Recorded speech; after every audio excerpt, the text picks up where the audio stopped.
चहामध्ये रोज साखर. सुनीताताई सांगा, साखर आणि साखरेची गोडी याच्यात किती किलोमीटरचं अंतर आहे? अंतर आहे नाही. साखर आणि साखरेची गोडी जशी एक आहे ना, तसे देव आणि तुम्ही एकच आहात. तुम्हीच देव आहात.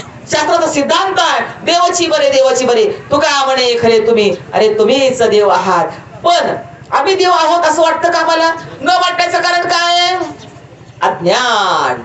कोणतं अज्ञान आहे? मी देह, हे दिसतंय ते मी, हे अज्ञान आहे आपल्या ठिकाणी.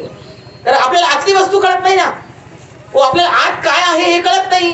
समजा बल्ब आहे, बल्ब आहे बर का, हो. पण आता लाईट जर गेली तर बल्ब लागतो का?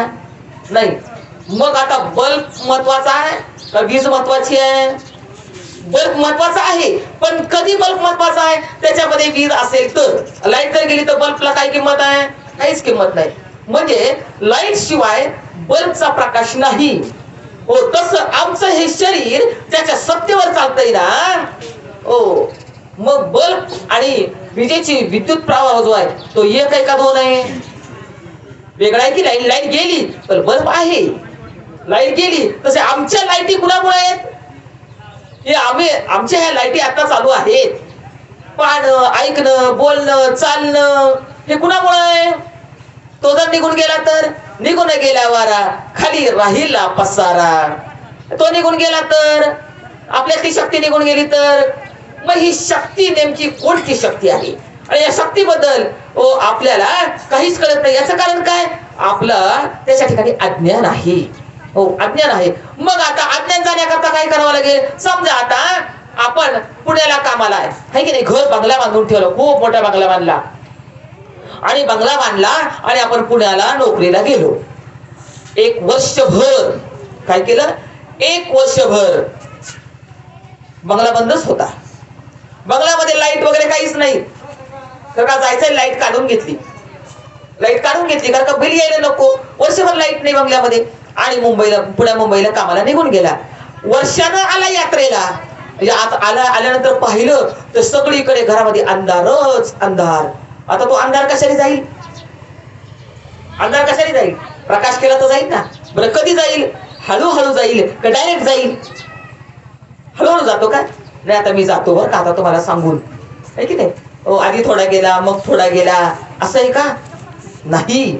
जसं लाईट लागल्याबरोबर लगेच प्रकाश पडतो ना, लाईट लागल्याबरोबर तसा लगेच हजारो वर्षाचा अंधार हा कुठे गायब होतो ते कळत नाही. तसं आमचं हजारो वर्षाचं अज्ञान आहे.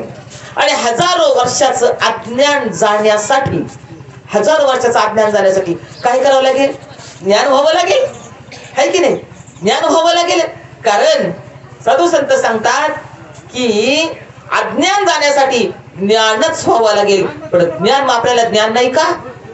ज्ञान आहे आपल्याला, पण आपल्याला ज्ञान कोणतं आहे? आपल्याकडे जर 100 रुपये असतील ना, त्या 100 रुपयाचे 200 रुपये कधी होतील याचं ज्ञान आमच्याकडे आहे. म्हणजे व्यवहारातलं ज्ञान आम्हाला सगळ्यांकडे आहे, व्यवहारातलं ज्ञान सगळ्यांकडे. पण अज्ञान जाण्यासाठी जे ज्ञान पाहिजे ते आमच्याकडे आहे का? ते ज्ञान आमच्याकडे नाही. मग आता ते ज्ञान कुठे मिळतं याचा शोध करावा लागेल. ते ज्ञान कुठे मिळतं? म्हणून माऊलीनं पत्ता सांगितलाय, ते ज्ञान पैगा बरवे, जरी मनी अथी आणावे, तरी संता या भजावे सर्वस्वेशी. अरे मला संतांशिवाय ज्ञान नाही, हो. कीर्तनकाराला इकडे सांगितलं नाही बरं का. माऊलीने कीर्तनकाराचा कुठे उल्लेखच केला नाही. माऊली काय सांगतायत? हो, तुम्हाला ज्ञान घ्यायचं असेल, कोणचं ज्ञान? स्वरूपाचं ज्ञान, हो. आमचं अज्ञान कशा ठिकाणी आहे? आम्हाला जग दिसतंय, पण देव दिसतो का? नाही. कारण का आमच्याकडे ती नजर नाही. आम्हाला जग दिसतं पण आम्हाला देव दिसत नाही. का दिसत नाही? आमचं अज्ञान आहे. कशाचं अज्ञान आहे? स्वरूपाचं अज्ञान आहे. मग आता स्वरूपाच्या अज्ञानी जग दिसतं किंवा देह दिसतो. मग आता आम्हाला कशाचं ज्ञान व्हायला पाहिजे? स्वरूपाचंच ज्ञान व्हायला पाहिजे. मी कोण आहे? तो आपलं स्वरूप आपल्याला शोधावं लागेल. मग स्वरूप कशाने शोधायचं? म्हणून माऊलीने सांगितलं, अरे ते ज्ञान, त्या ज्ञानानंच अज्ञान जाईल आणि आम्हाला आमचा स्वरूप साक्षात्कार होईल. स्वरूप साक्षात्कार म्हणजे मी कोण आहे याचा विचार माऊली सांगतात. आहे मी कोण करावा विचार, म्हणे ज्ञानेश्वर निवृत्तीचा. मी कोण आहे याचा विचार माऊलीने सांगितला आहे, हो. म्हणून माऊलीने हाडाची काढ रक्ताचं पाणी, हो. आणि जे तुमच्या आमच्याकडे जे संत वाङ्मय दिलंय ना, हे करमणुकीसाठी नाही, करमणुकीसाठी तर नाहीच नाही, किंवा लोकांना सांगून आपली पोट भरण्यासाठी हे वाङ्मय नाही. ते वाङ्मय कशासाठी आहे? हो, संत वाङ्मय हे कशासाठी आहे? तर संत वाङ्मय खऱ्या अर्थानं आमचं अज्ञान जाण्यासाठी आहे. जे आपण धरलंय वास्तविक पाहता आपण अज्ञानी नाही, आपण ज्ञानीच आहोत. आपण ज्ञानीच आहोत, पण ज्याही नाही ना ते आपण स्वीकारलंय. हो, आणि जे नाही ते स्वीकारलंय म्हणून जीवपणाला आलोय, म्हणून जन्म मरण आहे आपल्याला. नाही ते स्वीकारलं म्हणून जन्म मरण आहे. मी देह म्हटलं की जन्माला यावं लागतं, मरावं लागतं. मी देह म्हटलं की मग मी करता होतो, करता म्हणले की मी भोगता होतो. ओ म्हणजे जे जे कर्म करतो त्याचा भोग तुम्हाला भोगावा लागतो. पण मी करता पण नाही, मी भोगता पण नाही. हो, आपल्या आयुष्यामध्ये जे जे करायचंय ते ईश्वराच्या चरणाशी समर्पण करून आपण निष्कर्म असं राहायचं आहे. निष्कर्म राहिलं तर जन्म मरण टळेल. आणि जर ही जी गोष्ट प्रपंचामध्ये जमलं नाही, म्हणून या ठिकाणी ओवी अशी सांगितली, एरवी तरी साधारण उरी आदळलेल्या मरण, जो आठवू तरी अंत करणं त्याची होई जे. अरे मरण दारामध्ये, आपलं दारामध्ये म्हणजे उमऱ्यामध्ये नाही बरं का, चौकटीमध्ये नाही, दारामध्ये म्हणजे तुमच्या समोर तुमचं मरण आहे. आणि मरणाच्या वेळेला ज्याची जो आठवू धरी अंतःकरण, तुमच्या अंतःकरणामध्ये जो विषय असेल, हो जी वासना असेल, तसा तुम्हाला जन्म प्राप्त होईल. म्हणून जन्म मरणाच्या फेऱ्यातून सुटण्यासाठी आम्हाला ज्ञानाची गरज आहे. हो, कारण मौली काय सांगते, जसं अंतःकरणामध्ये जो विषय असेल तसा जन्म आहे. मग जन्म कुणामुळे आहे? जन्म कशामुळे आहे? वासनेमुळे आहे. म्हणून या ठिकाणी भागवतामध्ये फार सुंदर उदाहरण सांगितलंय. कुणाचं? जडभरत राजाचं. जडभरत राजा म्हणजे कोण? ज्याच्यामुळे आपल्या या भारताला भारत असं म्हणतात ना, तो भरत नावाचा राजा आहे. त्या भरतानं काय केलं? पूर्वीच्या काळी असं होतं, आरशामध्ये पाहायचं, एक केस पांढरा दिसला बर का, किंवा आपली चप्पल मुलाच्या पायाला आली, किंवा एक केस पांढरा दिसला, तर लगेच मुलाला राज्यावर बसवायचं आणि आपण वानप्रस्थाश्रमाला जायचं. जडभरत राजाने एक दिवस आरशामध्ये पाहता पाहता त्याला एक केस त्याचा पांढरा दिसला. आता आपली किती केस पांढरे झाली तरी आपण निवृत्त झालो का? आपण परमार्थाचा विचार केलाय का? नाही. कारण हे केस पांढरे होणं हे भगवंताने तुम्हाला पाठवलेला निरोप आहे बर का. केस पांढरा होणे म्हणजे काय? भगवंताने ते जाऊ दे, तो आता तो विषय नाही आपल्याला घ्यायचा. का ते आता काळाची गरज आहे. समाजामध्ये राहायचंय म्हणल्यावर समाजासारखं राहावं लागतं, म्हणून केस काळे काढतात. समाजात राहायचंय ना, मग समाजासारखं राहावं लागतं. तो विषय काय आपला. पण आता मला सांगायचं काय, केस पांढरा होणं भगवंताचा आलेला पहिला निरोप आहे. हे बाबा, हे शरीर आता तुझं नाही बरं का, हा देह तुझा नाही बरं का, तुला पहिला निरोप पाठवलाय मी. उरकलंय का तुझं? निरोप का पाठवलाय? उरकलंय का तुझं? तुझी जायची वेळ आली आहे. केस पांढरा होणं म्हणजे काय? आवरून घ्या बरं का, जायची वेळ आली आपली. हो, म्हणून भगवंताचा निरोप नाही ऐकला आपण, है की नाही? किंवा दात हलणं, अंगावर सुरकुत्या पडणं, हा भगवान परमात्म्याचा निरोप आहे. मला सांगायचं काय, आपला दृष्टांत मी सांगतो ते भागवतातला, की जडभरत राजाचा एक केस पांढरा झाला. मला कुठे यायचंय की तो आठवू तरी अंतःकरण त्याची होईजे, हे मला सांगायचं आहे. मुलगा गादीवर बसवला, सार्वभौम चक्रवर्ती सम्राट आहे भरत नावाचा राजा. मुलगा गादीवर बसवला, वानप्रस्थाश्रमाला निघून गेला. आणि वानप्रस्थाश्रमाला गेला, सुंदर गंगेचा काठ पाहिला, की जेणेकरून आपल्याला ध्यान धारणा करता यावी. गंगेचा काठ पाहिला, सुंदर आमराई पाहिली, त्या झुडपामध्ये एक पर्णकुटी बांधली. बाबर का, आपण निवृत्त व्हायला पाहिजे. निवृत्त मग कामावर असल्यावर, काका रिटायर झाले का नाही तुम्ही? रिटायर झाले, पण प्रपंचात रिटायर झाले का? नाही झाले. हे कधी होणार आपण?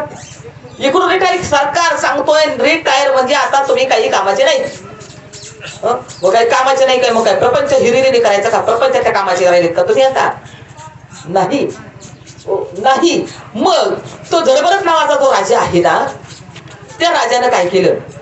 सुंदर नदीचा काठ पाहिला, गंगेचा काठ पाहिला, आमराई पाहिली, दाट झाडी पाहिली, आणि दाट झाडीमध्ये एक पर्णकुटी बांधली, की जेणेकरून गंगेवर स्नान करता येईल. पण आमराई पाहिली जेणेकरून फळं कंदमुळं खाता येतील, झोपडीमध्ये रात्रीची विश्रांती करता येईल आणि छान पैकी ध्यान करता येईल अशी सुंदर मनमोहक जागा पाहिली. नित्यनेम झाला त्याचा. सकाळी उठावं, गंगेवर स्नान करावं, सूर्याला अर्घ्य द्यावं आणि पर्णकुटीच्या समोर बसून डोळे झाकून ध्यान करावं. ध्यान कशामुळे का करावं तर ध्यान करता करता करता ध्यान करता करता आपल्या स्वरूपाची आठवण आपल्याला व्हावी, स्वरूपाचा साक्षात्कार आपल्याला व्हावा आणि ते स्वरूपच मी आहे असं होऊन जावं. पण ध्यान करता करता एक दिवस असा प्रसंग आला. राजा नदीवर स्नान करतोय. आता राजा पूर्णत्वाला पोहोचणार आहे की त्याला असा आता म्हणजे त्याचा एवढा निश्चय झालाय, आता जरी मरण आलं ना तरी देवा मी तुझा आहे. या क्षणाला जरी मेलो ना तरी देवा मी तुझा आहे. देवा कधी पण नाही, पण आयुष्य आहे तोपर्यंत जगावंच लागतं बरं का. हो, आयुष्य आहे तोपर्यंत जगावंच लागतं. जसं गाडीच्या पेट्रोल गाडी मधला पेट्रोल संपलं, गाडीतलं पेट्रोल संपल्यावर गाडी जशी जागेवर थांबते ना, तसं आपलं प्रारब्ध संपलं की आपल्या गाड्या त्या जाग्यावर थांबणार आहेत. पण कधी पेट्रोल संपणार हे आपल्याला माहिती नाही. तरुणपणी संपणार आहे का, म्हातारपणी संपणार आहे का, काहीच माहिती नाही. काहीच जन्माला यायची तारीख माहिती आहे की नाही, पण मरायची तारीख माहिती आहे का आपल्याला, नाही माहिती. मग जर म्हणत राजा एक दिवस गंगेवर स्नान करत असताना एक गर्भीण हरीण पुढे पळत होती आणि एक व्याघ्र तिच्या मागे पळत होता. म्हणजे वाघ मागे पळतोय, ती हरीण पुढे पळते. पण हरणीने काय केलं, नदीवर ह्या कडेपासून त्या कडेपर्यंत वाघाच्या भीतीने उडी मारली. नदीच्या पलीकडच्या बाजूला एक दरी होती, त्या दरीमध्ये ती कोसळली. वाघही तिच्या मागे गेला. पण या कडे वाचून त्या कडेवर उडी मारत असताना त्या हरणीचा गर्भ त्या पाण्यामध्ये गळाला. ते छोटस पाडस त्या भरत राजानं पाहिलं आणि त्यानं घेतलं, स्वच्छ धुतलं. राजाने त्याला स्वच्छ धुतलं आणि त्याला खाता येत नव्हतं. झाडाचा पाला काढावा, त्याचा दाताने सावावा आणि त्याचा रस. हरीण मोठं झालं. आता हरणाला जन्माला लागलाय. मला सांगायचं काय, मरताना त्याची जशी वासना तसा जन्म मिळत असतो. म्हणून वासनेला जिंकण्याचं सामर्थ्य प्रत्येक मानव जन्मामध्ये आहे. प्रत्येक माणसामध्ये वासनेला जिंकायचंय, वासना हरिरूप करायची असेल तर कोणती साधना करायला पाहिजे, कोणतं ज्ञान प्राप्त करायला पाहिजे आणि कोणता साक्षात्कार आपल्या जीवनामध्ये करून घ्यायला पाहिजे, हे आपल्याला कळणं गरजेचं आहे. मग हरिण मोठं झालं. हरिण आता काय करू लागलं, राजा नदीवर आंघोळीला गेला की हरिण पण आंघोळ करायचं. राजा फळमुळं कंदमुळं खायला लागलं की हरिण पण खायचं. राजा ध्यानाला बसला की हरिण ध्यानाला बसायचं. राजा सूर्याला अर्घ्य देऊ लागला की हरण त्या सूर्याकडे एकटच पाहिजे. जे राजा करायचा तेच हरिण करायचं. राजाला त्याचा खूप लळा लागला. आता राजाने राज्य का सोडलंय, राजाने राज्य का सोडलंय, मुक्त होण्यासाठी. आणि इकडे येऊन गुंतला, मुलाला सोडलंय, राज्याला सोडलंय आणि हरणामध्ये गुंतलाय आता राजा. अशा प्रकारे गुंतला की आता त्या राजाला हरणाशिवाय करमत नाहीये. एक दिवस काय झालं, त्या राजाला एवढा लढा लागलाय त्या हरणाचा. एक दिवस हरणांचा कळप आला. एक दिवस राजा ध्यानाला बसलाय, हरणांचा कळप आला. हरणाने तो कळप पाहिला आणि हरिण त्या कळपामध्ये मिसळून गेलं. राजाने डोळे उघडले, ध्यानातून जागा झाला, इकडे तिकडे पाहिलं, हरिण नाही. राजा दुःखी झाला. अरे कुठे गेला असेल, काय खात असेल, कुठे भटकत असेल, माझ्या हरणाचं काय होईल, माझ्या हरणाचं काय होईल. एवढा व्याकुळ असताना सुद्धा, इतक्या व्याकुळतेमध्ये राजाचा त्या क्षणाला प्राण गेला. मनामध्ये काय होतं, हरिण आहे की नाही. मरताना मनामध्ये काय, हरिण. आणि म्हणून तुकोबारांना सांगायला लागलं, जड भरत राजा हरणी गर्भा गेला, घाला तो घातला वासने. वासनेनं घाला घातला. वानप्रस्थाश्रमाला आला होता. कशासाठी आला होता वानप्रस्थाश्रमाला, आपला शेवट गोड व्हावा म्हणून, देव आपला करता यावं म्हणून. कारण आपुला तो एक देव करून घ्यावा, ते नेविल जीवा सुख आहे. राजाला हरणाचा जन्म प्राप्त झाला, पण मागच्या जन्माचे संस्कार त्याच्याकडे होते. मागच्या जन्माचे संस्कार होते. राजा एका ऋषींच्या सानिध्यामध्ये, राजा एका ऋषींच्या सानिध्यामध्ये, तो हरिण एका ऋषींच्या सानिध्यामध्ये आयुष्य काढलं त्याने. पण त्याला असं वाटायचं, जर मागच्या जन्मामध्ये माझा जसा घात झालाय ना तसं आता कोणाचा संघ करायला नको बरं का. म्हणून तर तुकोबराय सांगतात, न करी रे संघ राही रे निश्चळ, लागून येते मळ ममतेचा. अरे सगळ्यामध्ये राहा पण राहूच नका, सगळ्यात राहा पण राहूच नका. मग काय करावं लागेल? सगळ्यामध्ये राहायचंच नाही.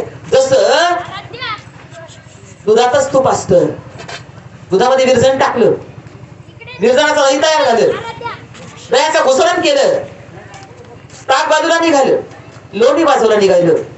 पण आता ते लोणी परत ताकामध्ये मिक्स करा. जमतंय का? त्याच्यातून काढले की नाही? त्याच्यातूनच काढलंय, पण आता करा त्याच्यामध्ये मिक्स. होते का मिक्स? नाही होत.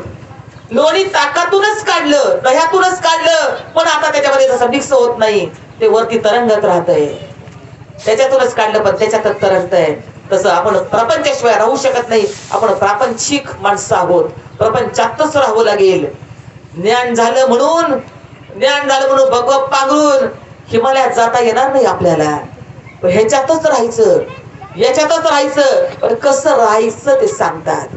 कसं राहायचं? आपलं वेगळे पण आपल्याला सिद्ध करायचंय. मी वेगळा आहे, मी वेगळा आहे. कोण आहे मी? ओ मी तो प्रत्यक्ष परमात्मा मी आहे. मी वेगळा आहे.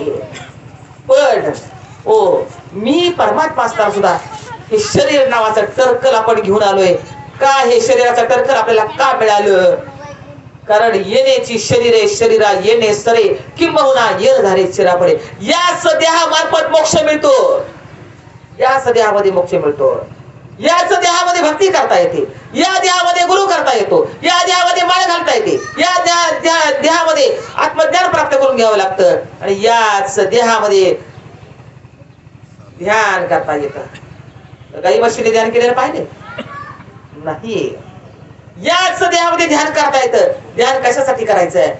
तुम्हाला अंतर्मुख होण्यासाठी ध्यान करायचंय, तर का तुम्हाला आतली वस्तू शोधायची आहे. म्हणून अंतर्मुख तुम्हाला व्हायचंय. काय आहे तुमच्या आतमध्ये याचा शोध तुम्हाला घ्यायचा आहे. याचा शोध घ्यायचा आहे.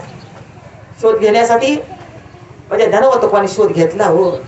कारण त्याचा शोध विज्ञान नाही घेऊ शकत. जी आपण जी वस्तू आहोत ना, परमात्मा ऐसे जे एक वस्तू असते, ती वस्तू दया दिसे ज्ञान असतो. परमात्मा नावाची वस्तू आहे, पण त्या वस्तूला जाणण्याचं सामर्थ्य विज्ञानामध्ये नाही, ते तुमच्या आमच्यामध्ये आहे. तुम्हाला दृष्टांत सांगते. न्यूटन नावाचा एक शास्त्रज्ञ आहे, न्यूटन नावाचा शास्त्रज्ञ आहे. त्या न्यूटनने काय केलं?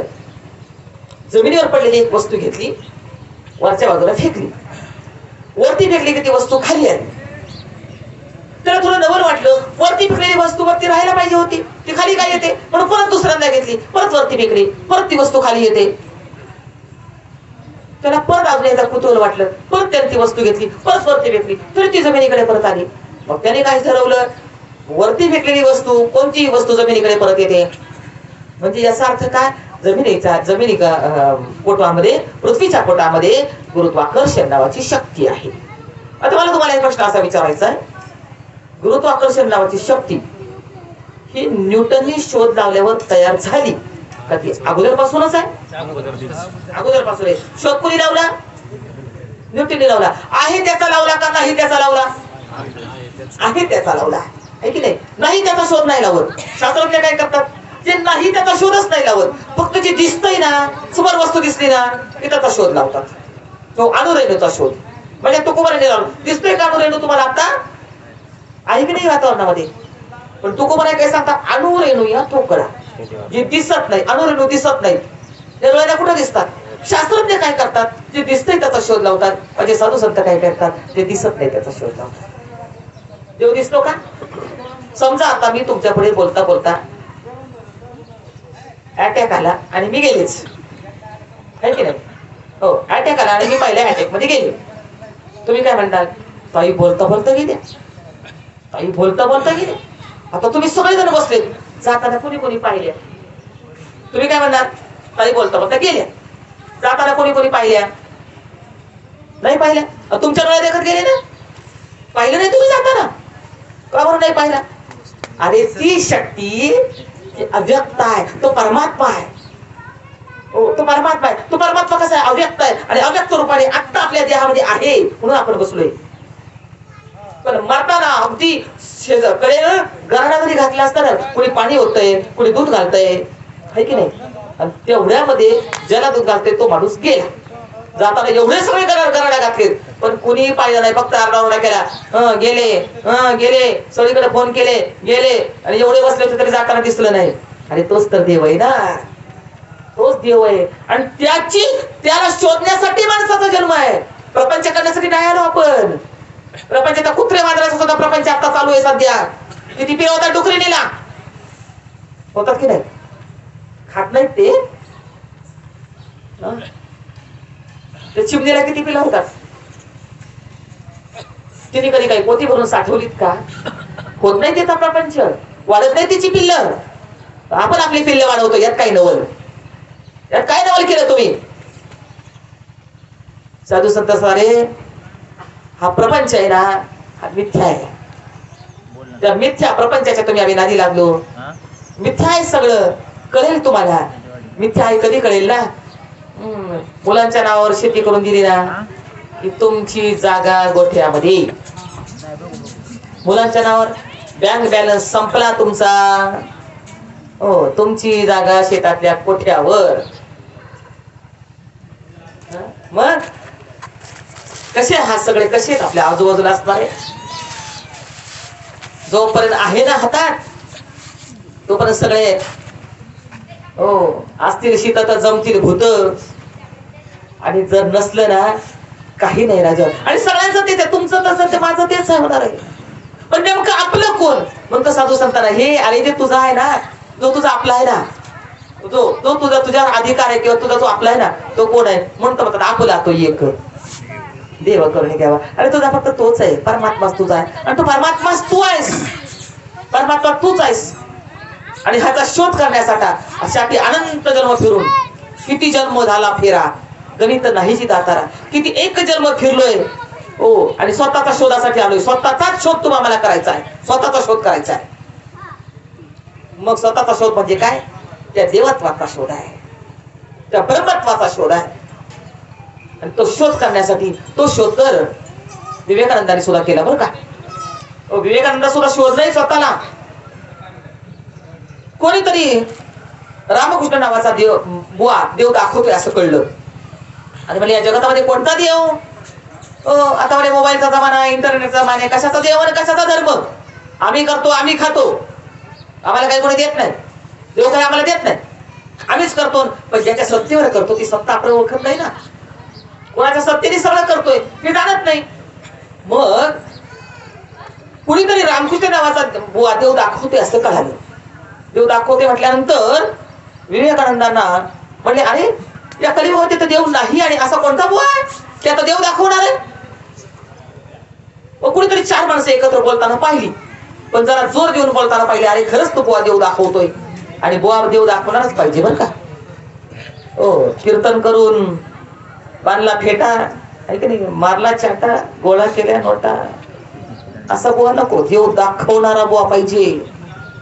बाप दाखव नाही तर श्राद्ध घाल, देवाचंच बोलतो ना कीर्तनातून. देव कुठे आहे? देवाचा शोध नको करायला. का नुसती बोलाची चकडी बोलात असं भात जेवण या कोण तृप्त झालं? नुसतं बोलणं म्हणजे परमार्थ आहे का? बोलणं नाही, अनुभूती आहे, अनुभूती. मग कोण आहे असा बुवा की जो देव दाखवतो या कलियुगामध्ये? विवेकानंद रामकृष्ण परमहंसाकडे धाव घेतली. कलकत्त्याला कालिका मातेची पूजा आवरून रामकृष्ण परमहंस निवांत बसलेले आहेत. पाहिलं विवेकानंदाने येताना, कुठून आलात? लांबून आलोय. का आलात? देव पाहायचाय मला. बस माझ्या समोर, बस माझ्या समोर. बसवलं समोर. आमचे बाबा पण म्हणायचे, आमचे गुरुवर्य पण आमचे म्हणायचे. तर एक जणांनी प्रश्न केला, तुम्ही तर म्हणताय देव आहे, तो तर आम्ही काही पाहिला नाही. देव आहे पण आम्ही काही पाहिला नाही. म्हणजे इकडे ये, जरा जवळ ये. दोन कान शिलत लगावल्या. तुम्हाला इतकं मारतात का? त्याच्यामुळे कळलं तो देव. मेलेल्या माणसाला जाळलं तरी कळलं, आहे का काही तक्रार? मेलेल्या माणसाला पुरलं तरी आहे का तक्रार? मग दोन कान शिलत लावल्या, इतकं मारतात का? लागलं ना, ज्याच्यामुळे कळलं ना लागलेलं तो देव आहे. इतकं सोपं. इतकं सोपं. पण आम्हाला अवघड करून सांगतात म्हणून देव कळत नाही. हो, सांगणारे अवघड करून सांगतात. मग रामकृष्ण परमहंस म्हणे, कुठून आलात? लांबून आलोय. का आलात? देव पाहायचाय मला. बसा माझ्या समोर. शेजारी एक काठी होती, काठी उचलली, डोक्यात मारली की नाही विवेकानंदांच्या रामकृष्ण परमहंसांनी. डोक्यात मारल्यावर डोक्याला हात लावला. बाबा, किती लांबून आलो होतो, देव पाहायचाय म्हणून आलो होतो, तुम्ही हे काय केलं? माझ्या डोक्यामध्ये काठी मारली. त्या काठीनं माझ्या डोक्यामध्ये इतक्या मुंग्या आल्यात, आता काय सांगू, आता मी चक्कर येऊन पडतो की काय असं वाटतंय. बाळा, तुझ्या डोक्यामध्ये आलेल्या मुंग्या दाखवतोस का? म्हणजे बाबा, त्या मुंग्या दाखवता येत नाहीत मला, पण मी त्याचा स्वतः अनुभव करतोय. मिळालं तुझ्या प्रश्नाचं उत्तर तुला. जसं तुमच्या डोक्यातल्या मुंग्यांचा तुम्ही अनुभव करतात, त्या मुंग्या तुम्हाला दुसऱ्याला दाखवता येत नाही ना, तसं देव तुम्हाला लोकांना दाखवता येत नाही रे बाबा. तुमच्या डोक्याच्या केसापासून पायाच्या नखापर्यंत ती शक्ती तुमच्यामध्ये ओतप्रोत भरलेली आहे, पण ती तो अनुभव मात्र तुम्हाला स्वतः करायचा आहे. आणि तो अनुभव करण्यासाठी जे ज्ञानी महात्मे आहेत, म्हणून तर शास्त्राने सांगितलं, तद्विधी परिपातेन परिप्रश्नेन सेवया उपदे क्षंती ते ज्ञानम ज्ञानी तत्वदर्शिना. असा तत्वदर्शी महात्मा तत्वाचा उपदेश करून आम्हाला तत्वरूप करून टाकले. तत्वाचा उपदेश झाला पाहिजे, तत्व कळायला पाहिजे आणि तत्वरूप होता आलं पाहिजे. म्हणजे नेमकं काय? आणि या परमार्थाच्या गुह्यतम गोष्टी आहेत सगळ्या. ज्या गुह्यतम गोष्टी जो आम्हाला सोपा करून सांगेल ना, हो, पण कोणीतरी विचारलं पाहिजे ना. समाज फक्त चांगलं म्हणतो, फार चांगलं कीर्तन झालं, फार चांगलं प्रवचन झालं, विचारत नाही. विचारायला कुणीच येत नाही. गरज नाही तुम्हाला देवाची, विचारायला कुणीच येत नाही की तुम्ही सांगताय ते खरंय का खोटंय. हो, तर तुम्ही फक्त गप्पा मारताय. परमार्थ गप्पा मारायचा विषय नाही, प्रत्यक्ष कृतीचा विषय, प्रत्यक्ष अनुभूतीचा विषय आहे. म्हणून अनुभवजन्य भक्ती मार्गाचे प्रवर्तक माझे ज्ञानोबा आहेत, माझे तुकोबा आहेत. जीवाला यथार्थ भक्तीचं ज्ञान होण्यासाठी यथार्थ ज्ञान व्हायला पाहिजे. मी कोण आहे याचं ज्ञान, हे अंतिम ज्ञान आहे बरं का. परमार्थातलं अंतिम ज्ञान कोणतं असेल, भक्तीतलं अंतिम ज्ञान कोण असेल, मी कोण आहे याचा शोध घेणं. आणि जेव्हा ज्या दिवशी मी सापडतो ना, तेव्हा जग सापडतंय. मी सापडलो नाही का मला, हो, की मग जग सापडतंय. जगात कोण आहे, माझ्यात कोण आहे. आणि हा परमार्थ ज्ञान होतो खबर आहे. नुसतं सांगितलं नाही, हो, त्यांनी करून दाखवला. हो, साधू संतांनी करून दाखवला, आपण फक्त सांगत राहिलोय. म्हणून या ठिकाणी ओवी अशी आहे, बाबा रे, तुला तुझं जन्ममरण जर टाळायचं असेल, जन्ममरणातून तुला निवृत्त व्हायचं असेल, तुझ्या स्वरूपाला जायचं असेल. स्वरूपाला म्हणजे मिठाचं स्वरूप जसं समुद्र आहे, मिठाचं स्वरूप जसं समुद्र आहे, तसं आपलं स्वरूप काय आहे, तर आत्मा हा परमात्मा स्वरूप आहे. हो, जीव हा ब्रह्मरूप आहे. आणि हे साधूंनी जाणलंय, जग ब्रह्मरूप जाणं हे तर साधूचे लक्षण. साधू म्हणजे काय? हो, साधू म्हणजे तुमच्या विहिरीला पाणी लावतो तो साधू नाही, तुमचा प्रपंच सुखाचा करतो तो साधू नाही, तुमचं घर मुलाबाळांनी भरतो तो साधू नाही, तुमच्या आयुष्यामध्ये तुमच्या गरिबीची श्रीमंती करून देतो तो साधू नाही. साधूकडे हे काहीच नाही. हो, असं जर असतं तर तुकोबारायांचं 18 विश्व दारिद्र्य होतं. सकाळी खाल्लं तर संध्याकाळी काय खाऊ हा प्रश्न आहे की नाही. मग तुकोबारायांची भक्ती कुठं कमी पडली? कुठेच नाही. कारण त्यांची भक्ती पूर्णत्वाकडे नेणारी आहे. आमचं पूर्णत्व कशामध्ये आहे ते कळायला पाहिजे. पूर्णत्व आमचं कशामध्ये आहे. आणि म्हणून साधूचा संग करावा, शास्त्र श्रवण करावं. आणि शास्त्र श्रवण करता करता हो आमचं मुमुक्षत्व जागावं. मुमुक्षत्व म्हणजे काय? मोक्षाची इच्छा करावी आम्ही. तुमच्यापैकी कोणाकोणाला मोक्षाची इच्छा आहे? तुम्ही जेवढे बसलेत ना, माझा प्रश्न आहे तुम्हाला, बसलेल्यांपैकी मोक्षाची इच्छा कोणाकोणाला आहे? मार्ग सापडला पाहिजे. 2 हात 3 मस्तक. मोक्षाची इच्छा प्रत्येकाला आहे. मोक्ष म्हणजे हा पुरुषार्थ आहे. मोक्ष म्हणजे पुरुषार्थ आहे. 4 पुरुषार्थ सांगितले, धर्म, अर्थ, काम आणि मोक्ष. मोक्ष अंतिम पुरुषार्थ आहे. मोक्ष म्हणजे परमसुख, मोक्ष म्हणजे परमानंद, मोक्ष म्हणजे सच्चिदानंद, मोक्ष म्हणजे मी, माझ्यामध्ये असणारी शक्ती. त्या शक्तीशी एकरूपता म्हणजे मोक्ष आहे. जिथून आलो तिथून आलो मोक्ष. 4 पुरुषार्थ आहेत. धर्म अर्थ काम आणि मोक्ष. धर्म म्हणजे काय? पहिला पुरुषार्थ. 4 बोटांना आपण 5 बोटांना आपण ज्याला काही जे देऊ त्याला धर्म असं म्हणतात. अर्थ म्हणजे काय? पैसा. धर्म अर्थ काम. काम प्रत्येकाला करतो. आणि मोक्ष हा पंचम पुरुषार्थ आहे. पण हे पहिले 3 पुरुषार्थ तुम्हाला मनाने करता येतात. पण चौथा पुरुषार्थ आहे ना, तुमच्या मनाला नाही करता येत तुम्हाला तो पुरुषार्थ.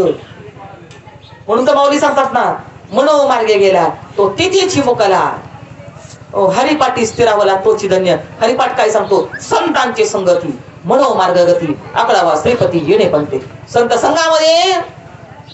संघामध्ये संतांच्या मुखातून ते महावाक्य किंवा अनुग्रह तुम्हाला प्राप्त व्हायला पाहिजे. त्या अनुग्रहाचं ध्यान करायला पाहिजे. ध्यान करता करता करता देहाचा विसर पडतो आणि आपण आपल्या स्वरूपामध्ये रमतो. आपल्या स्वरूपामध्ये आपण रमलं पाहिजे. आणि ती क्रिया बहिर्मुख नाही, ती अंतर्मुख आहे. ती दिव्य दृष्टीने ती क्रिया होणं गरजेचं आहे. आणि म्हणून अशी क्रिया करण्यासाठी किंवा मोक्ष प्राप्तीसाठी हा माणसाचा जन्म आहे. म्हणून हा आपला जन्म जो भरतखंडामध्ये झाला, या भरतखंडामध्ये अनेक ऋषी मुनी तत्ववेत्ते ब्रह्मवेत्ते साधू संत या प्रत्येकाचा अट्टहास तोच होता की जीव हा मोक्षाचा अधिकारी आहे आणि तुम्हाला मोक्ष मिळणं फार गरजेची गोष्ट आहे. म्हणून एका आईचा श्राद्ध आहे की ना, एका आईची आज पुण्यतिथी आहे. आई कशी असते, आई कशी असावी नवनाथाच्या पोथीमध्ये सांगितले बरं का. नवनाथाच्या पोथीची आई आज मी तुम्हाला सांगणार आहे. गोपीचंद नावाचा राजा आहे, तिची आई आहे मैनावती. गोपीचंद राजा सर्व. आता ही कथा आहे ना, ही कथा नाही, ही प्रत्येकाने ही कथा आपल्याकडे वळून घ्यायची बरं का. कथा म्हणजे कथा नाही, करमणूक नाही बरं का, गोष्ट नाही सांगणार तुम्हाला. ज्या कथेतून तुम्हाला काहीतरी परमार्थाचा उलगडा होईल. गोपीचंद नावाचा राजा सार्वभौम चक्रवर्ती राजा आहे. राजानं काय केलं? भोग ऐश्वर्यामध्ये रमलाय. आणि त्याच्या आईनं काय केलं? मैनावतीनं. आईबद्दल बोलते मी. आई काय करते आपल्यासाठी? आईने आम्हाला जन्माला घातलं, हे जग पाहायला मिळालं. पण आपल्या जीवनामध्ये दुसरी आई जोपर्यंत येत नाही ना, तोपर्यंत सुख नाही, समाधान नाही, शांती नाही. शांती परत नाही, सुख येणं आवडीचे दुःख. म्हणून शांती धरा उतरा आलं पहिलं तिरा. पहिलं तिराला जायचं असेल तर दुसरी आई, सद्गुरु रूपी आई. त्या गोपीचंद राजानं मैनावती राणीनं काय केले? मैनावती म्हणजे राजाची आई आहे. जालिंदर नावाचा गुरु केलाय. आणि जालिंदरानं दिव्य दृष्टी साधून आपली दिव्य दृष्टी उघडायला पाहिजे बरं का. साधून जास्त गुरुनं आपली दृष्टी उघडायला पाहिजे. हे डोळे बाहेर पाहतात, पण आत पाहणारी दृष्टी कोणती आहे? आत पाहणारी दृष्टी ती वेगळीच आहे, ती गुरु कृपेने उघडत असते. तर मैनावतीने जालिंदर नावाचा गुरु केला. त्या जालिंदरानं त्या मैनावतीला ध्यान कसं करायचं, दृष्टी अंतर्मुख कशी करायची, आतली वस्तू कशी पाहिजे हे शिकवलंय. मोक्षाला जायचं असेल तर स्वतःचा शोध लागला पाहिजे. आपण बाहेर नाही, आपण आत आहोत. आत कुठून कुठपर्यंत आहेत आपण हे शोधायचं आहे. पण गोपीचंद राजा मात्र राज ऐश्वर्य भोगामध्ये मदमस्त आहे. आई माडीवर उभी आहे, मैनावती राणी माडीवर उभी आहे आणि माडीच्या खालच्या बाजूला बरोबर चंदनाचा पाट टाकलाय. आई माडीवरती उभी आहे आणि खालच्या बाजूला चंदनाचा पाट टाकलाय. त्या चंदनाच्या पाटावर राजा बसलाय स्नानासाठी. त्याचं शाही स्नान आता चालू होणार आहे. अनेक राण्या, कुणी उठणं घेऊन आलंय, कुणी दुधामध्ये हळद घेऊन आलंय टाकून घेऊन आलंय, कुणी चंदन उघडून घेऊन आलंय, कुणी तेल आणले त्याच्या अंगाला लावायला, सुवासिक अत्तर आणले लावायला. आणि सगळ्या राण्या गरम पाण्याच्या बादल्याच आणलेल्या आहेत आणि सगळ्या राण्या त्याला स्नान घालतायत. सगळ्या राण्यांचं गरम पाण्यानं स्नान असताना चालू असताना अचानक थंड पाणी अंगावर पडतंय. सगळ्या गरम पाण्याच्या बादल्या भरलेल्या आहेत, पण त्याच्यामध्ये अंगावर थंड पाणी पडतंय. इकडे इकडे पाहिलं, अरे थंड पाणी माझ्या अंगावर कुठून पडतंय? बादल्या गरम पाण्याच्या, थंड पाणी कुठून पडतंय? इकडे इकडे पाहिलं, हळूच वरती नजर गेली. आईच्या डोळ्यातून टप टप गळणार पाणी गोपीचंदाच्या अंगावर पडताय. कसा सुटला आईच्या डोळ्यात पाणी, कसा सुटला वरती गेला. आई सांग, तुझ्याकडे जर कोणी वाकडी नजर केली असेल त्याचे डोळे काढून हातात देतो. आई तुला शब्दाने कोणी दुखवलं असेल त्याची जीभ काढून तुझ्या हातामध्ये देतो. आई सांग तुला कोणी काय केलं त्याचा आत्ताच्या आत्ता शिरच्छेद करतो. सांग तुला कोणी काय केलंय. आई म्हणते बाळा मला कोणीच नाही काय केलं, पण तुझ्या भोगामध्ये ज्या ऐश्वर्यामध्ये रमलाय. आपण पण भोग ऐश्वर्यामध्ये रमलोय की नाही. गाडी घोडा माडी बंगला शेती बँक बॅलन्स किती भोग ऐश्वर्याची आपल्याकडे सामुग्री आहेत. पण हे सगळं खोटं असं वाटतंय का आपल्याला. आपल्याला आपल्या गावाला जायचं एकदा असं वाटतंय का आपल्याला. मार्ग शोधायला नको का. अरे राजा तुझ्या भोग ऐश्वर्यामध्ये गुंतलायस ना, हा विनाशाचा मार्ग आहे. प्रपंचामध्ये अडकणं हा विनाशाचा मार्ग आहे. या प्रपंचातून प्रपंच वसरो चित्त तुझे पायी मरो ऐसे करिगा पांडुरंगा शुद्ध रंग वावी रंगा. भगवंता संसाराचा विसर मला एक क्षणही पडत नाही रे. झोपेत सुद्धा पडत नाही मला, स्वप्नात सुद्धा मला संसार दिसतोय है की नाही. एक क्षण मला सुद्धा विश्रांती घ्यावं म्हटलं ना तर स्वप्नात सुद्धा मला संसार दिसतोय. देवाला सांगावं देवा संसाराचा विसर पडू दे, तुझ्या नावामध्ये एवढा रंग की मी स्वतःला विसरून जाऊ दे. असं कर रे देवा. असं वाटतं का राजन. ज्या भोग ऐश्वर्यामध्ये तू गुंतलायस, ज्या राण्यांमध्ये तू गुंतलायस ना, आणि हे सगळे नाशवंत नेणारा मार्ग आहे रे राजा. सावध हो यातून. आई काय करू ते सांग ना. आई काय करू सांग. आपल्या गावाच्या बाहेर गुरु आलेले आहेत, सद्गुरु आहेत, त्यांची शरणागती पत्कर आणि आपल्या आयुष्याचं कल्याण करून घे रे बाबा. गुरुशिवाय कल्याण नाही, गुरुशिवाय मोक्ष नाही. हो सद्गुरुशिवाय मोक्ष नाही. तो गुरु कुठे आहे हे आपल्याला कळत नाही. एक आई तुम्हाला जन्माला घातलंय आपल्याला आईनं, पण जन्माला येऊन आपण आईची कुस पवित्र केली का. आईची कुस तेव्हा पवित्र होईल तेव्हा आपण परमार्थिक सत्यातला आपला अधिकार प्राप्त करून घेऊ. साधू संत सांगतात तुम्ही आम्ही सगळे आईच्या पोटी जन्माला आलो, पण एका स्त्रीच्या पोटी आपण जन्माला आलो. पण एक माऊली अशी आहे की पुरुष असताना सुद्धा माऊली आहे. ठीक आहे नाही. आपली आई एक स्त्री आहे, पण एक माऊली अशी आहे पुरुष असताना सुद्धा माऊली आहे. का बरं. ती म्हणजे ज्ञानोबा आहे. माऊलीच म्हणतात ना, माऊलीच म्हणतो ना आपण. ज्ञानोबा माऊली म्हणतो. माऊली माऊली माऊली माऊली. काय ताकद आहे माऊली या शब्दामध्ये. कारण त्या माऊलीने फक्त जगाच्या हिताचा विचार केलाय. हो जगाच्या हिताचा विचार फक्त माऊलीने केलाय. आणि अशी माऊली फक्त तुमच्या आमच्या हिताकरताच या मृत्यूलोकावर अवतीर्ण होते. तुमच्या आमच्या हिताकरता ज्ञानेश्वरी, तुमच्या आमच्या हिताकरता अमृतानुभव, तुमच्या आमच्या हिताकरता चांगले 65 हरिपाठ. 22 वर्षाच्या कालावधीमध्ये 22 वर्षाच्या फक्त केवढं वाङ्मय दिलं माऊलीनं. माऊलीकडे ती दिव्यता भव्यता कुणासाठी. फक्त आपल्यासाठीच माऊलीनं सगळं केलंय. पण आपलं त्याच्याकडे आपल्याला वाटतं का आपल्यासाठी ज्ञानेश्वरी आहे. वाटतं का. वेळ काढून एक 15 मिनिटे घेऊन बसतो आपण, एक तासभर घेऊन बसतो असं वाटतं का कधी. नाही वाटत हो. आयुष्यामध्ये आलात माणसाच्या जन्माला आलात ना, ज्ञानेश्वरी वाचल्याशिवाय राहूच नका. कारण का काय आहे तुम्हाला कळलं पाहिजे ज्ञानेश्वरीमध्ये. तुमच्या आयुष्याचं गणित सुटून जाईल ज्ञानेश्वरी वाचल्यावर. ज्ञानेश्वरी वाचली ना आयुष्याचं गणित सुटून जाईल. ज्ञानेश्वरी माऊलीच्या कृपेने गुरु भेटेल आणि तुम्ही ज्याला परम पुरुषार्थ म्हणतात तो परम पुरुषार्थ तुम्हाला प्राप्त होईल. म्हणून आज एका आईचं श्राद्ध आहे, पुण्यस्मरण आहे की जी आई, ज्या आईला 2 मुलं 2 मुली, कैलासवासी नर्मदाबाई जयवंतराव काळे, त्यांच्या मागे असणारा परिवार जो आहे श्रीकृष्णराव जयवंतराव काळे मुलगा आहे, सूर्यकांत जयवंतराव काळे मुलगा आहे, सौभाग्यवती जयश्री बाळासाहेब कडूस मुलगी, श्रीमती राजश्री राजेंद्र तांबे मुलगी. 2 मुलं 2 मुली असा मोठा परिवार आहे. मला तर वृद्धापकाळानं आईचं निधन झालेलं आहे. पण आईचं निधन जरी झालं तरी आई फक्त देहानं आपल्यातून गेली हो, है की नाही. फक्त शरीर दिसत नाही आपल्याला, आठवणी कुठे गेल्यात. म्हणून डोंगरा आड गेलेला माणूस परत येतो, गावाला गेलेला माणूस परत येतो, माती आड गेलेला माणूस परत कधीच येत नाही. का बरं. तो जिथं आहे, त्याची जागा जिथं आहे तो तिथं जाणारच आहे. आपली जागा कुठे आहे आपल्याला कळली पाहिजे. आपली जागा कुठे आहे? हो, आपली जागा ही भगवत चरणाशी आहे, श्री गुरु चरणाशी आहे. त्यावेळेला आपल्याला कळेल ना. त्याला तो खूप आनंद आहे परमार्थामध्ये, खूप आनंद आहे. त्या आनंदाला पारख होऊ नका. प्रपंचाचा दुःखाचाच आहे.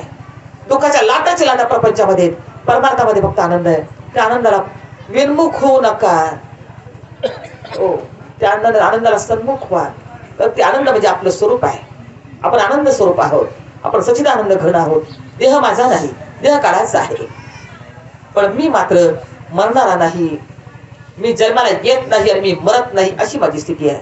आणि खरंच आपण जन्माला येत नाही आणि आपण मरत नाही. जन्माला येतो ते शरीर, मरत ते शरीर, पण शरीराचा आतला असणारा आतला आत्मा हा जन्मरहित आहे.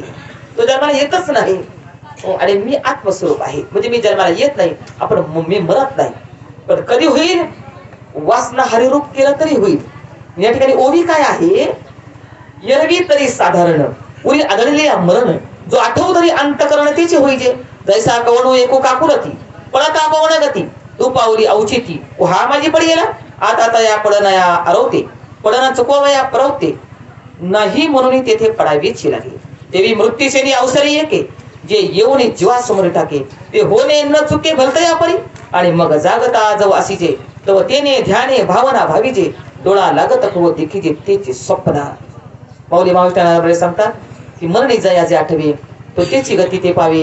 म्हणून सदा स्मरावे मातीचे तुवा, मरताना ज्याची आठवण होईल तसा जन्म तुला प्राप्त होईल. म्हणून तुला काय करायचंय? सततम कीर्तयन्तोमा, तू माझं ध्यान करत करत करत मृत्यू लोकाचा निरोप घेतला. तू ज्याचं ध्यान करतो ते स्वरूप तुला प्राप्त होईल. तू ज्याचं ध्यान करतो ना, तू देवाचं ध्यान कर, स्वरूपाचं ध्यान कर, ते स्वरूप निसंशय तू होशील, असं माऊलीला सांगायचं आहे. म्हणून आपल्या स्वरूपाचं ध्यान करावं, ध्यानासाठी ज्ञान प्राप्त करावं आणि त्याचं अखंड साधना आपण करावी. म्हणून एक आई आपल्यातून गेलेली आहे.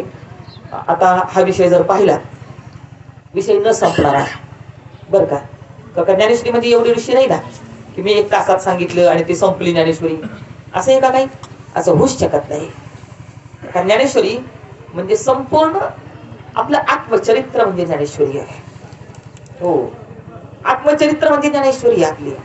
सगळं आपलंच ज्ञानेश्वरी मध्ये लिहिलेलं आहे. पण आपण वाचलं तर आपल्याला कळेल, अन्यथा काहीच कळणार नाही. म्हणून या ठिकाणी 2 मुलं आणि 2 मुली अशा मोठ्या परिवारामधून आई गेलेली आहे. पूर्वीचा ओढग्रस्तीचा प्रपंच असतो. आताचं जगणं खूप सोपं आहे. शिकलं, नोकरी करावी किंवा शेती जर केली तर सगळी यंत्रणेच्या माध्यमातून केली जाते. पण पूर्वीच्या काळी तसं नव्हतं. अत्यंत कष्टातून जीवन जगावं लागलं. हो, आणि अत्यंत मला माने महाराजांनी सांगितलं, अत्यंत प्रेमळ अशी मूर्ती की जेणेकरून कुणालाही आपल्यात माणसाला आपलं करीलतल्यात नवल नाही. हो, पण बाहेरही पाहुणे रावळे शेजारी पाजारी असणाऱ्या लोकांनाही ज्यांना आपलेपणाची भूमिका, आपलेपणाची वागणूक ज्या आईनं दिली, ती आई आपल्यातून गेलेली आहे. जो आवडतो सर्वाला तोची आवडे देवाला. म्हणून माणसाला माणूस म्हणून जगता आलं पाहिजे.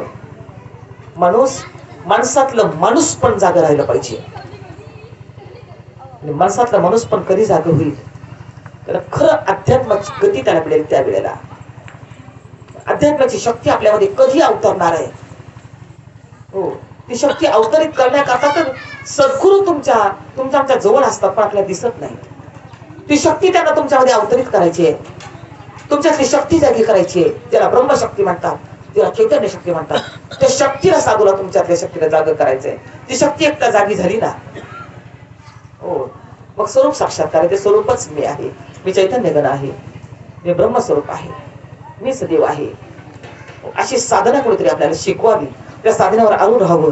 आणि साधना करता करता मने वाचा करणी देवाची वाणी, ते शरीर जाती क्षणी देवाची झाले. त्यांनी मन आणि बुद्धी मला समर्पण केली. परमात्मा सांगतो, ज्यांनी स्वतःची मन आणि बुद्धी मला समर्पण केली ना, तो माझ्या स्वरूपाला मिळतो. किंवा तू मन आणि बुद्धी साचीशी माझी स्वरूपी आरतीशी, तरी मातेची गा पावसी ही माझी भाग. अर्जुना, तुझं मन आणि बुद्धी मला समर्पण कर. मग तुझ्यात आणि माझ्यामध्ये भेदच राहणार नाही. तू आणि मी वेगळा नाही, देव आणि आपण वेगळे नाही, याच्या अनुभूती करता परमार्थ करावा. आणि म्हणून माऊलीने या ज्ञानेश्वरी मधून संपूर्ण मार्ग सांगितलेलाच आहे. पण तो मार्ग सांगण्यासाठी ही प्रवचनाची योजना या ठिकाणी केलेली आहे. पण एक आई गेलेली आहे, त्या आईच्या प्रित्यर्थ, आईच्या प्रथम पुण्यस्मरणानिमित्त या काळे कुटुंबियांनी आज इथे ज्ञानदान पण आणि अन्नदान पण, नुसतं अन्नदान नाही, नुसतं अन्नदान नाही तर ज्ञानदानाचा सोहळा सुद्धा या ठिकाणी झालेला आहे. आईचं काहीतरी पुण्य असलं पाहिजे, त्याच्याशिवाय या गोष्टी होणारच नाही. पण आई गेली, पण आठवणी मात्र आपल्या अंतकरणामध्ये चिरंतर जशा आहेत तशा ताज्या आठवणी आहेत. नित्य नवीन आणि नूतन त्या आठवणी आपल्या हृदयामध्ये ते अखंड राहत असतात. आणि म्हणून आईला 2 वर्ष झालेत.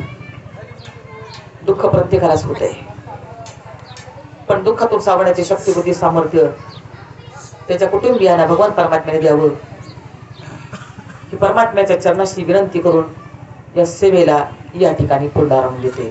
पुंडलिक वरदारी विठ्ठल, श्री ज्ञानदेव तुकाराम, पंढरीनाथ भगवान की जय, माऊली ज्ञानेश्वर महाराज की जय, जगद्गुरु संत तुकाराम महाराज की जय, सच्चिदानंद श्रीपाद भगवान की जय, सच्चिदानंद रामदास भगवान की जय, अवधूत चिंतन श्री गुरुदेव दत्त गोपाल कृष्ण भगवान.